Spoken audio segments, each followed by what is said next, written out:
Dear students, Pakistan के government और private medical and dental colleges में एडमिशन के लिए मेडिकल एंट्री टेस्ट साल में एक बार ही कंडक्ट होता है। हर साल एंट्री टेस्ट कंडक्ट होने के बाद स्टूडेंट्स की तरफ से दिए जाने वाले फीडबैक के मुताबिक मुख्तलिफ वजूहात सामने आती हैं जिनकी वजह से स्टूडेंट्स एंट्री टेस्ट में अच्छा परफॉर्म नहीं कर पाते। स्टूडेंट्स की तरफ से वैसे तो काफ़ी डिफरेंट टाइप्स की मिस्टेक्स और डेफिशिएंसीज बताई जाती हैं, लेकिन इस वीडियो में आपके साथ 4 ऐसी रीज़न शेयर करने वाले हैं जो सबसे ज़्यादा कॉमन हैं और जिनकी वजह से हर साल अक्सर स्टूडेंट्स एंट्री टेस्ट में एक्सपेक्टेशंस के मुताबिक परफॉर्म नहीं कर पाते। और अगर आप स्टूडेंट्स पहले से इन बातों का ख्याल रखें तो आपकी एंट्री टेस्ट में बेस्ट परफॉर्मेंस के चांसेस बढ़ सकते हैं। इनमें सबसे पहली वजह एंट्री टेस्ट की अच्छी तैयारी का ना होना है और ये एक बड़ी सिंपल और कॉमन रीज़न है। अब एंट्री टेस्ट की अच्छी तैयारी क्यों नहीं होती, तो हो सकता है कि स्टूडेंट्स एंट्री टेस्ट को सीरियस ना लेते हों, हो सकता है कि वो अपनी लेजीनेस के हाथों मजबूर हों, हो सकता है कि उन्हें वक्त ज़ाया करने की आदत हो सकता है कि वो मेडिकल कॉलेज में एडमिशन लेने के लिए इंटरेस्टेड ही ना हों और सिर्फ अपने पेरेंट्स के कहने पे मेडिकल की फील्ड में आ गए हों, हो सकता है कि स्टूडेंट को एंट्री टेस्ट की तैयारी की टेक्निक का पता ना हो, या हो सकता है कि स्टूडेंट्स के पास ऐसे रिसोर्सेज मौजूद ना हों जिनसे वो एंट्री टेस्ट की बेहतरीन प्रेपरेशन कर सके। और बाज़ स्टूडेंट्स को मेहनत करने की आदत ही नहीं होती और वो टाल मटोल से काम लेते रहते हैं। तो इनमें से कोई भी वजह हो सकती है जिसकी बिना पे इवेंचुअली स्टूडेंट्स नामुकम्मल तैयारी के साथ एंट्री टेस्ट में अपीयर होते हैं और इतने मार्क्स भी हासिल नहीं कर पाते कि उनका किसी अच्छे मेडिकल या डेंटल कॉलेज में एडमिशन हो सके।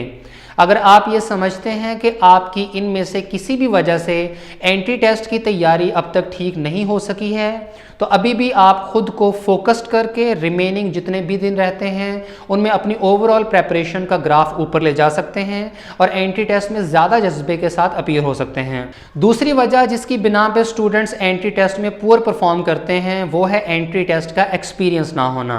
ये एक ऐसा पॉइंट है जिसके ऊपर बहुत कम बात की जाती है और स्टूडेंट्स एंट्री टेस्ट के एक्सपीरियंस को बहुत लाइट लेते हैं। इस टॉपिक पे ऑलरेडी इस चैनल पे एक वीडियो अपलोड हो चुकी है जिसमें स्टूडेंट्स को अपनी फाइनल MD-CAT टेस्ट में अपीयर होने से पहले दूसरे मुख्तलिफ एंट्री टेस्ट में अपीयर होने का मशवरा दिया गया था ताकि आप MD-CAT में अपनी रिफाइंड और इम्प्रूव्ड परफॉर्मेंस शो कर सकें। हर साल अक्सर स्टूडेंट्स की तरफ से ये फीडबैक आता है कि तैयारी भी ठीक थी, एंट्री टेस्ट भी आसान था, सब कुछ ओके था, लेकिन फिर भी एंट्री टेस्ट उस तरह से परफॉर्म नहीं हो सका जिस तरह से होना चाहिए था। और इसकी एक बड़ी वजह एंट्री टेस्ट के एग्जामिनेशन हॉल से मानूस ना होना है। स्टूडेंट्स एंट्री टेस्ट की तैयारी करते हुए अपने घर या इंस्टीट्यूशन के क्लासरूम में आराम से बैठ के टेस्ट दे रहे होते हैं जहां वो कभी भी वैसा माहौल, वैसा साइकोलॉजिकल प्रेशर और वैसा एक्सपीरियंस फील नहीं कर सकते जैसा कि एग्जामिनेशन हॉल में होता है। यही वजह है कि हर साल इम्प्रूवर्स एक्सपीरियंस की वजह से ज़्यादा सीटें सिक्योर करते हैं।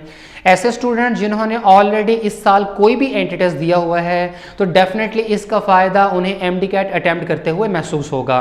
तीसरी वजह जो स्टूडेंट्स के आड़े आती है वो है एंट्री टेस्ट अटैम्प्ट करते हुए अपनी स्पीड को बैलेंस ना कर पाना।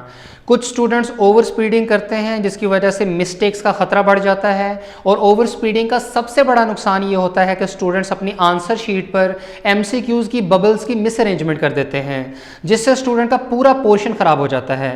इसके अलावा ओवर स्पीडिंग में गलत ऑप्शन सेलेक्ट कर लेना और गलत बबल का फिल हो जाना भी आम बात है। और कुछ स्टूडेंट्स एंट्री टेस्ट के एक एक MCQ पे इतना टाइम लगा देते हैं कि उनका एंट्री टेस्ट टाइमली कंप्लीट ही नहीं हो पाता। यही वजह है कि स्टूडेंट्स को एंट्री टेस्ट की प्रेपरेशन के दौरान अपने टाइम को मैनेज करने की टेक्निक को अच्छे तरीके से सीखना ज़रूरी होता है और आइडियली स्टूडेंट्स को 2.5 घंटे के एंट्री टेस्ट को 2.25 घंटे में कंप्लीट करने की रूटीन बनानी चाहिए। एंट्री टेस्ट ना तो बहुत पहले करके बैठ जाएं और ना ही बिल्कुल लास्ट मिनट पे कंप्लीट करें, बल्कि अवेलेबल टाइम से 10 या 15 मिनट पहले एंट्री टेस्ट कंप्लीट करें। और जिन स्टूडेंट्स ने एंट्री टेस्ट का प्रेपरेटरी सेशन ज्वाइन किया हुआ है तो वो अपने फाइनल FLPs में अपनी टाइम मैनेजमेंट की प्रैक्टिस ज़रूर करें। एंट्री टेस्ट के दौरान स्पीड को मैनेज करने की टेक्निक्स पर एक स्पेसिफिक वीडियो भी इस चैनल पर अपलोड की गई है। और चौथी सबसे बड़ी वजह एंट्री टेस्ट अटैम्प्ट करते हुए नर्वस और पैनिक हो जाना है। ये बात नेचुरल है कि MD-CAT में अपीयर होते हुए स्टूडेंट्स पर बहुत प्रेशर होता है क्योंकि उनके साथ बहुत सारी उम्मीदें वाबस्ता होती हैं और एंट्री टेस्ट होना भी साल में एक बार ही होता है, इसलिए नर्वसनेस और स्टूडेंट्स का स्ट्रेसफुल होना ऑब्वियस सी बात है। लेकिन असल टेक्निक ये है कि अपने इमोशंस को कंट्रोल किया जाए, चाहे जैसी भी सिचुएशन हो अपने आप को पैनिक होने से बचाया जाए।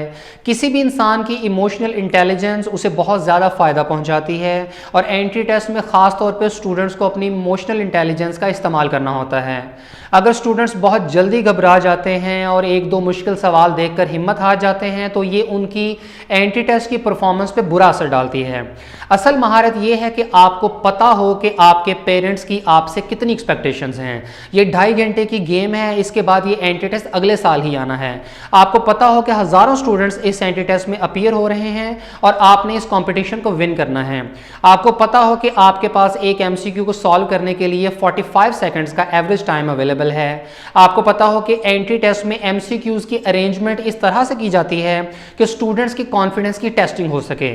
उस वक्त दिमाग में कितना कुछ चल रहा होता है, लेकिन इस सब के बावजूद आपने अपने नर्व्स पे कंट्रोल रखना है, अपने दिमाग को रिलैक्स रखना है और ब्लैंक होने से बचाना है और एक एवरेज स्पीड मेंटेन करते हुए अपने तमाम MCQs को अपनी पूरी इंटेलिजेंस, लर्निंग और कॉन्सेप्ट्स को यूज करते हुए सॉल्व करना है और राइट आंसर्स भी ढूंढने हैं।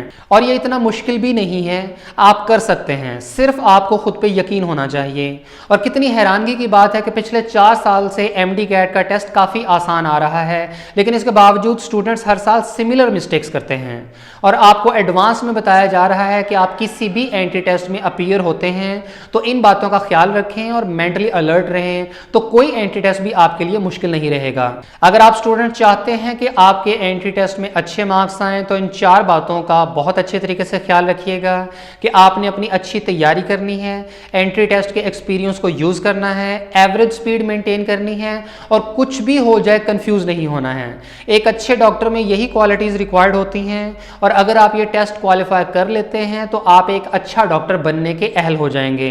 दुआ करते हैं कि अल्लाह पाक आपको कामयाबी के रास्ते पे गामजन करे। पूरे पाकिस्तान में किसी भी यूनिवर्सिटी या इंस्टीट्यूट के एडमिशन ओपन हो, कोई यूनिवर्सिटी अपनी मेरिट लिस्ट अपलोड करे, किसी यूनिवर्सिटी में अप्लाई करने की डेडलाइन एक्सटेंड हो, कोई स्कॉलरशिप अनाउंस हो, पाकिस्तान आर्मी, नेवी और एयरफोर्स के joining program, newspaper articles, board exams और रिजल्ट्स, गर्ल्स के एजुकेशन से रिलेटेड हर तरह की न्यूज़ और इन्फॉर्मेशन हासिल करने के लिए हमारा व्हाट्सएप ग्रुप ज्वाइन करें। पाकिस्तान का पहला प्रोफेशनल व्हाट्सएप ग्रुप जहां आपको मिलेगी क्वालिटी इन्फॉर्मेशन। रोजाना 6 घंटे की मेहनत के बाद 150 से ज़्यादा वेबसाइट्स और दीगर ज़राए से हासिल होने वाली इन्फॉर्मेशन हासिल करें सिर्फ 300 रुपये में पूरे साल के लिए। ज्वाइन करने के लिए स्क्रीन पे दिए गए तरीके को फॉलो करें।